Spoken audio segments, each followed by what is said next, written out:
Okay, it's the middle of the day and it's a bit cooler today than it has been other days, so I'm going to make a pudding for tonight's dinner because I reckon I'm going to appreciate that later on when we get to the cooler evening. I try not to do much baking. As you'll notice, most of these virtual feeds are dinners because I'm a bit of a sucker for pretty much eating the baking myself once I've done it, so I just try not to do it too much. But tonight I'm going to make sticky date puddings, little individual ones, probably one of my favourites. And about 3 or 4, maybe 5 or 6 years ago, I went on a whole gluten-free, sugar-free kind of buzz, which was really good, and I still keep to it a little bit, but not as much.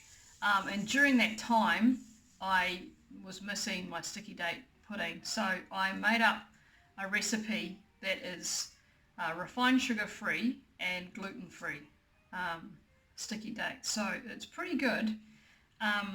Today I'm going to make them with sugar because I've run out of some of that stuff like sugar-free chocolate. I don't have that anymore. But it is a gluten-free sticky date individual pudding that I'm going to make.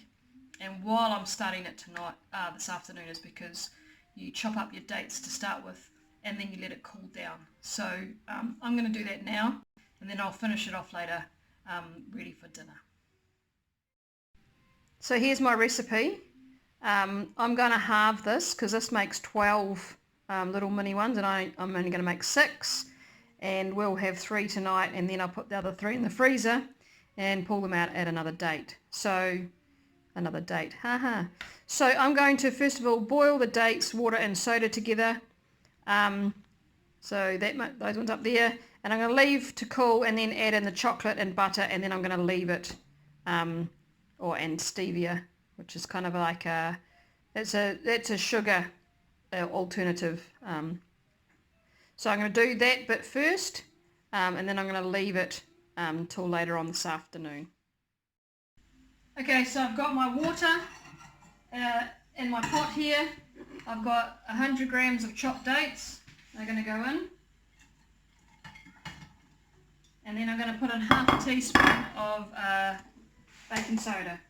Then I'm going to let that boil, and then I'm going to blend it up and I'll come back to it.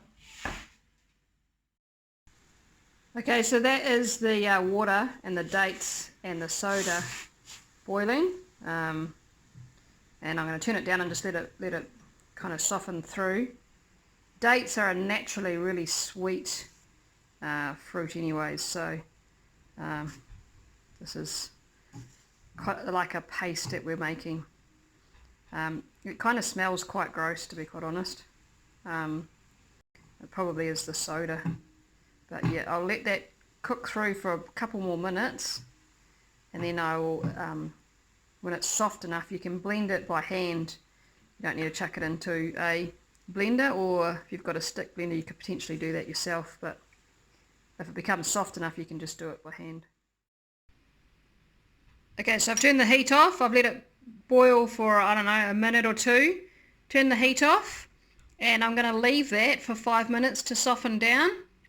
And then I'll kind of blend it all together and add the chocolate, the butter and the stevia.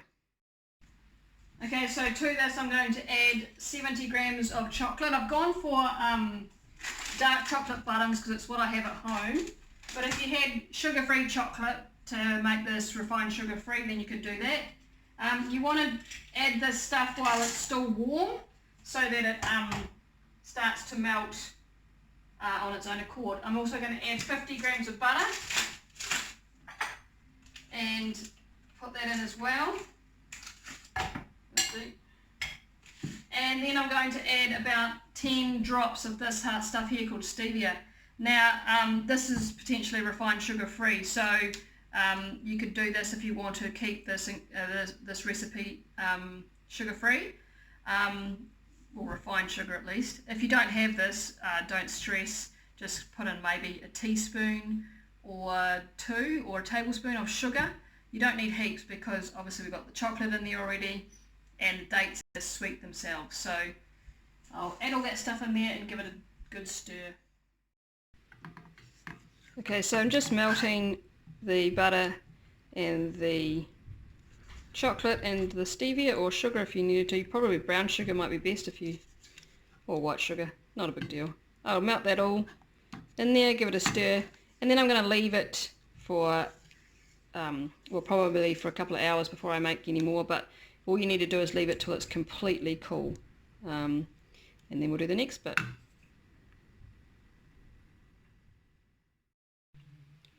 Okay, so this is the date mixture cooled down, and I'm now going to add 2 eggs to this and 125 grams of self-raising gluten-free flour, and then I'm going to put it into muffin tins.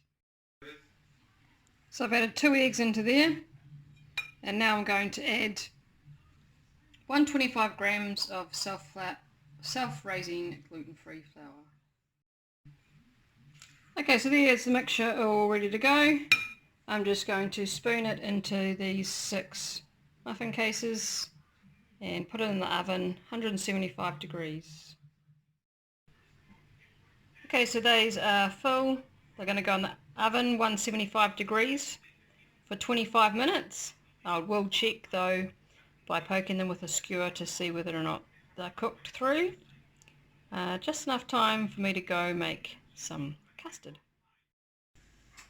Okay, so here's an optional extra sauce you can make to drizzle over the top of your sticky date puddings.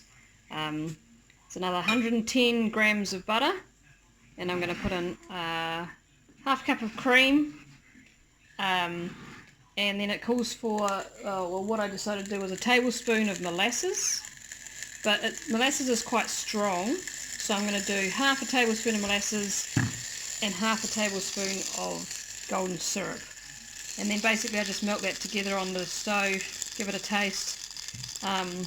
If you need to make it a bit sweeter, then do so, but like I said, this is an optional extra. It does make it quite a sweet flavoured dessert, but it is pretty decadent, pretty nice, so yeah. Okay, so I've just pulled these out of the oven, and I was wondering why they were actually a lot bigger than really they should have been, and then I realised that I halved the mixture at the beginning of the recipe and I did it towards the end, but actually I've just tried them and they taste okay. So obviously this is a bit of a foolproof recipe. You can make a mistake and it still tastes good. So I'm going to pull these out, and then I'm going to pour the syrup over them and enjoy. Okay, so I've popped the little mini puddings into the bowl, and I've got our sauce here, which I will drizzle over the top, and I've made some custard, so that'll go on as well. So there's our sticky date pudding.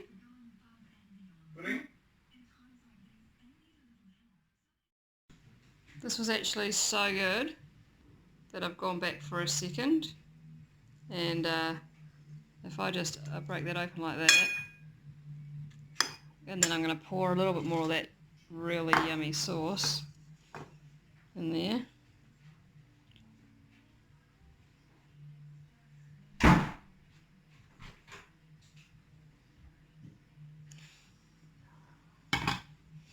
That is just the best. So delicious. Sticky date pudding. So good.